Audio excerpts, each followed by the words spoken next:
Hello, welcome back to Konaseema అమ్మాయి Telugu vlogs. అందరూ ఎలా ఉన్నారండి? ఈరోజు వ్లాగ్లో నేను మీతో చాలా విషయాలు షేర్ చేసుకోబోతున్నాను. అందుకనే ఎవరు వ్లాగ్ని అసలు స్కిప్ చేయకుండా ఎండ్ వరకు మీరు కంపల్సరీ చూడండి. అలాగే నేను ఈరోజు నేను మీకోసం ఒక మంచి పొడుపు కథ అయితే అడుగుతాను. దాన్ని ఆన్సర్ ఎవరికైతే వాళ్ళు తెలుసో వాళ్ళు నాకు కామెంట్ సెక్షన్లో మీ ఆన్సర్ నాకు కరెక్ట్గా పెడితే నేను మళ్ళీ వచ్చే వ్లాగ్లో నేను మీ పేరుతో పాటు కరెక్ట్ ఆన్సర్ అనౌన్స్ చేస్తాను. దానికన్నా ముందు మీరు కనుక నా వ్లాగ్ ఫస్ట్ టైం చూసినట్లయితే ప్లీజ్ దయచేసి సబ్స్క్రైబ్ చేసి చూడండి. అలాగే నా వ్లాగ్ మీకు నచ్చినట్లయితే లైక్ చేయండి, షేర్ చేయండి, కామెంట్ చేయండి. నేను ఏం చెప్తున్నాను అని చాలా చాలా ఈగర్గా వెయిట్ చేస్తున్నారు కదా. సో ఆలస్యం ఎందుకండి, let's get in to the video. టెక్నాలజీతో కావచ్చు, మన జీవన శైలితో కావచ్చు, ప్రపంచంలో మార్పులు కావచ్చు, రోజు రోజుకి చాలా చాలా అభివృద్ధి చెందుతున్నాయి. అలాగే చాలా మారుతున్నాయి. కానీ మనం ఏంటన్నది కొన్ని విషయాలు మనం గ్రహించుకోలేకపోతున్నాము. సో అవి ఏంటంటే, మన పూర్వీకులు మన పెద్దలు ఊరికే ఏమీ చెప్పలేదు, ఏమీ చేయకుండా లేరండి. వాళ్ళు చెప్పిన ప్రతి మాటకి ప్రతి పనికి ఒక అర్థం అంటూ ఉంటుంది.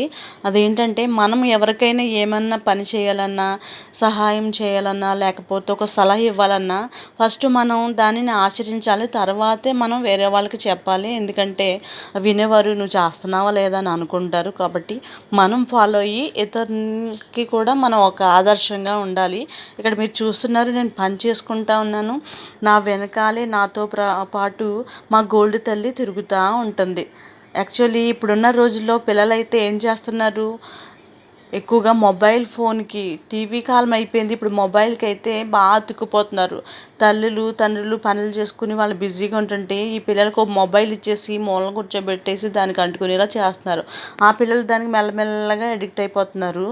సో అలా కాకుండా తల్లిదండ్రులు పిల్లల్ని ఎప్పుడూ వారు పనులు చేస్తున్నప్పుడు వారితో పాటు తిప్పుకుంటూ వారిని ఎప్పుడు ఎంగేజ్ చేస్తూ ఉంటే ఆ పిల్లలు ఆ సెల్కి అడిక్ట్ అవ్వకుండా ఉంటారు. ఇది చాలా మంచి టిప్ నేను మీకు చెప్తున్నాను. మా గోల్డమ్మ ఎప్పుడు నాతోటే తిరుగుతుంది. అసలే మొబైల్ మ్యాక్సిమం చూడదండి. ఎప్పుడైనా ఇస్తామంతే, అది కూడా మేము ఇవ్వం, వాళ్ళ అమ్మమ్మ వాళ్ళు అయితే ఇస్తారు ఎప్పుడైనాని. సో మ్యాక్సిమం మీరు పిల్లలు నాకు ఇరిటేట్ తెప్పించేస్తున్నారు, అడ్డుగా ఉన్నారు, అలా చేసేస్తున్నారు, చిందరబందరగా సామానం అంతా పారేస్తున్నారు, ఇల్లంతా సర్దుకోలేకపోతున్నాను, చేసుకోలేకపోతున్నాను అని అనుకోకుండా పిల్లల్ని మీరు చేసే పనిలో ఇన్వాల్వ్ చేయండి. వాళ్ళకి తెలుస్తుంది మనం చేసే పని ఎలా ఉంటుంది ఏంటో. అప్పుడు వాళ్ళు మన నుంచి నేర్చుకుంటారు. నెక్స్ట్ టైం నుంచి వాళ్ళు ఆ పనులు పాడు చేయకుండా ఉంటారు.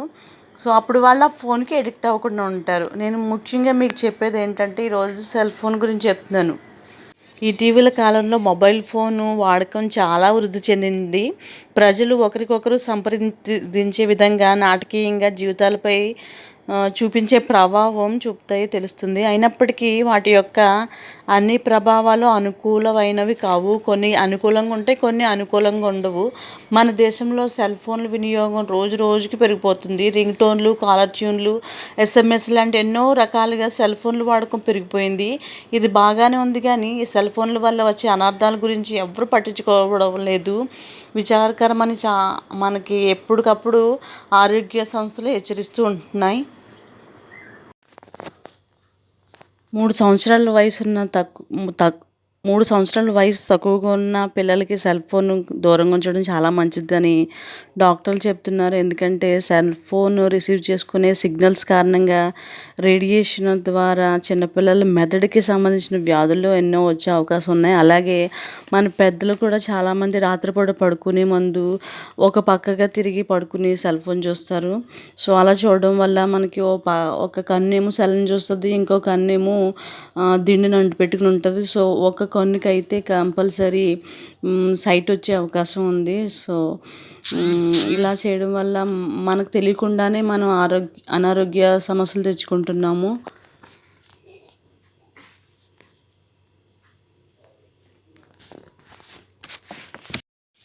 గోడమైతే హోంవర్క్ చేసేసుకుంది, అన్నీ కూడా లోపల సర్దేసుకుంటుంది.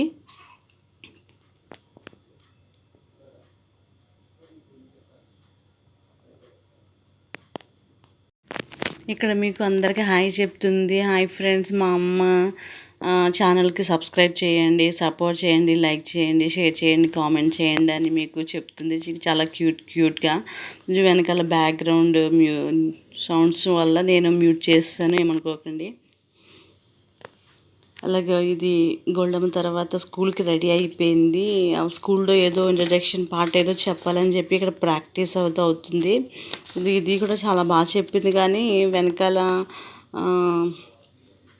వ్యాపారస్తులు ఈ మధ్యకాలంలో సౌండ్స్ పెట్టుకుని అమ్ముకుంటున్నారు కదా, రోడ్డు అంటూ తిరిగేవాళ్ళు, వాళ్ళ సౌండ్స్ వల్ల కొంచెం డిస్టర్బెన్స్గా ఉందని అది సౌండ్ కూడా మ్యూట్ చేస్తాను, ఏమనుకోవద్దు.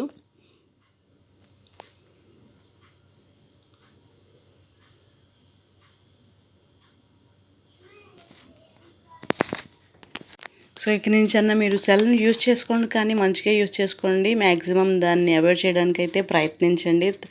మనకు కొంచెం కష్టంగానే ఉంటుంది, కానీ మన ఆరోగ్యం కోసం మనం ఆలోచించుకోవాలి. కాబట్టి నేను చెప్పిన సంగతులు మీరు ఆలోచించుకొని వాటిని మీరు ఫాలో అవుతారని అనుకుంటున్నాను. ఒకవేళ ఏమైనా తప్పుగా చెప్తే ఏమనుకోకండి. ఈరోజు కూడా గోల్డీని అయితే నేను తీసుకెళ్ళట్లేదు స్కూల్కి, మా నాన్నగారు తీసుకెళ్తున్నారు. అందుకే వెయిటింగ్ ఇక్కడ. ఈ వెయిట్ చేసే లోపల నువ్వు స్కూల్లో ఏం చెప్తావో అది చెప్పమ్మా ఇక్కడ అని చెప్పి నేను వీడియో తీస్తున్నాను. సో ఈరోజు నేను ఏం ప్రిపేర్ చేస్తున్నానంటే మెత్తళ్ళ కూర. దీన్ని నెత్తళ్ళు అని కూడా అంటారు. మా సైడ్ అయితే మేము మెత్తళ్ళ కూర అంటాం. ఇది బాలింతరాలకి పెడతారు, చాలా మంచిదని చెప్పేసి. ఎందుకంటే ఇది గుండె ఆరోగ్యానికి చాలా మంచిది. వీటిలో ఒమేగా 3 ఫ్యాటీ యాసిడ్స్ ఉంటాయి. అలాగే ఆమ్లాలు గుండెను ఆరోగ్యంగా ఉంచడంలో సహాయపడతాయి. అలాగే పోషకాలతో నిండి ఉంటాయి ఇవి. చేపలు విటమిన్లు A, D, B2 మరియు calcium, iron, zinc, iodine, magnesium, potassium వంటివి ముఖ్యమైన ఖనిజాలతో నిండి ఉంటాయి. మెదడుకి చాలా మంచిది ఇది.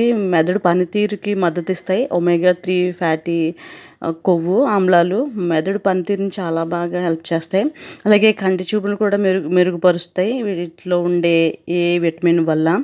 అలాగే ఈ శరీరంలో ఉన్న ఒమేగా 3 కొవ్వు ఆమ్లాలు శరీరంలోని వాపును తగ్గించడంలో సహాయపడతాయి. అందుకనే వీటిని ఆపరేషన్ చేసుకునే వారికి, బాలింతలకి పచ్చిమ కూరలా పెడతారు. అలాగే ఈ మెత్తళ్ళు రక్తంలోని కొలెస్ట్రాల్ స్థాయిలను తగ్గించడంలో కూడా సహాయపడతాయి. శరీరానికి శక్తిని అందిస్తాయి. చేపలు ముఖ్యమైన అమైనో ఆమ్లాలను అందిస్తాయి. ఇవి మొత్తం శ్రేయస్సుకు అవసరం అన్నమాట.